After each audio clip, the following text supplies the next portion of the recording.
আসসালামু আলাইকুম, আশা করি সবাই ভালো আছেন। গত ভিডিওতে আপনারা দেখেছিলেন ঠিক এভাবে খাঁচায় কোয়েল পাখি পালন করা শুরু করেছিলাম, তার সাথে আমাদের খামারের যাত্রাও শুরু করেছিলাম এবং খাঁচায় কোয়েল পাখি পালন করাকে অন্যতম একটি সেরা পদ্ধতি হিসেবেও দাবি করেছিলাম আর আপনাদেরকেও রেফারেন্স দিয়েছিলাম এমনটা করার জন্য। তাহলে হঠাৎ করে কেন আমরা খাঁচা ভেঙে মেঝেতে পাখি পালন করার সিদ্ধান্ত নিলাম? আর হ্যাঁ, আমাদের পাখিগুলো কিন্তু ডিম পাড়াও শুরু করে দিয়েছে। এই কতদিনের মধ্যে ডিম পারলো না পারলো প্রশ্নগুলোর উত্তর জানতে পুরো ভিডিওটি স্কিপ না করে দেখুন, না হলে ভুলও বুঝতে পারেন। খাঁচা ভেঙে কিন্তু আমরা এরকম করেছি, আপনারা দেখতে থাকেন এবং আমি বলি কেন এরকম করলাম। এরকম করার প্রথম কারণ হচ্ছে জায়গার সংকট। যেহেতু আমাদের পরিকল্পনার চেয়ে বেশি পাখি নিয়ে নিয়েছিলাম, তার জন্য জায়গার সংকট দেখা দিচ্ছিল। এগুলো ভালোভাবে নড়াচড়া করতে পারছিল না, তার জন্য চেঞ্জ করেছি। আরো একটা কারণ হচ্ছে, আপনারা দেখেছিলেন খাঁচার নিচে কিন্তু আমরা ট্রে ব্যবহার করেছিলাম পাখির মলমূত্রের জন্য, যাতে ভালোভাবে পরিষ্কার করতে পারি, সহজে করতে পারি। হ্যাঁ, সেই কাজটি হচ্ছিল, কিন্তু যতক্ষণ পরিষ্কার করা হচ্ছিল না ততক্ষণ গন্ধ করছিল। মানে একটু বেশিক্ষণ জমে থাকলেই গন্ধ করা শুরু করছিল।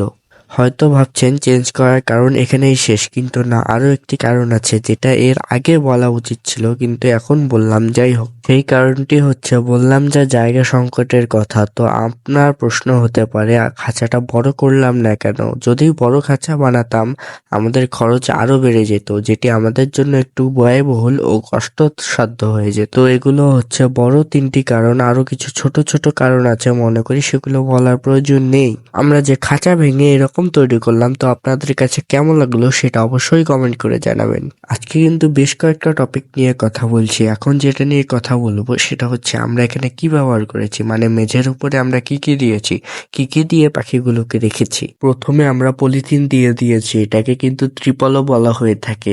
তার উপরে আমরা কিন্তু কাঠের গুঁড়ো দিয়ে দিয়েছি, আর কিছু এখন দেইনি। যদি পরবর্তীতে দেই সেটা কিন্তু আপনারা জানতে পারবেন আমাদের ভিডিওর মাধ্যমে।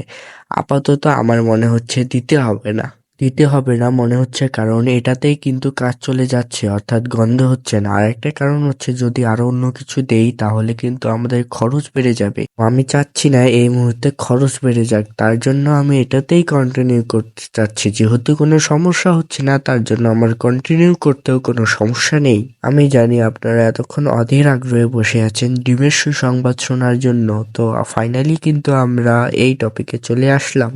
আলহামদুলিল্লাহ, আলহামদুলিল্লাহ, আলহামদুলিল্লাহ। মহান আল্লাহ তাআলার প্রতি লাখো কোটি শুকরিয়া।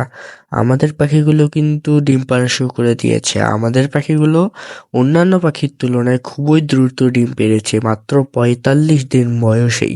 আপনারা কিন্তু দেখেছিলেন যেখান থেকে আমরা পাখিগুলো এনেছিলাম, সেই ভাই কিন্তু আমাদের বেশ কিছু খাবার ও ঔষধের পরামর্শ দিয়েছিলেন। সেই অনুযায়ী আমরা খাবার ও ঔষধ দিয়েছি এবং তার সুফলও পেয়েছি। আর আল্লাহ তো আছেনই। এটা কিন্তু প্রথম ডিম পাড়ার ভিডিও নয়, এর আগে আরো বেশ কয়েকবার ডিম পেড়েছে। আমি কয়েকবার পর, অর্থাৎ কিছুদিন পর কিন্তু ভিডিও করেছি। তো আমি আজকে এখানেই বিদায় নিচ্ছি। আপনারা ডিম তোলার কিছু দৃশ্য উপভোগ করুন। আসসালামু আলাইকুম ওয়া রাহমাতুল্লাহি ওয়া বারাকাতুহু। Everybody knows that I'm breaking down. Everybody knows I ain't faking now. Everybody knows my heart's faking now. Yeah, she hates me now, I made mistakes, but now I don't ever wanna be alone.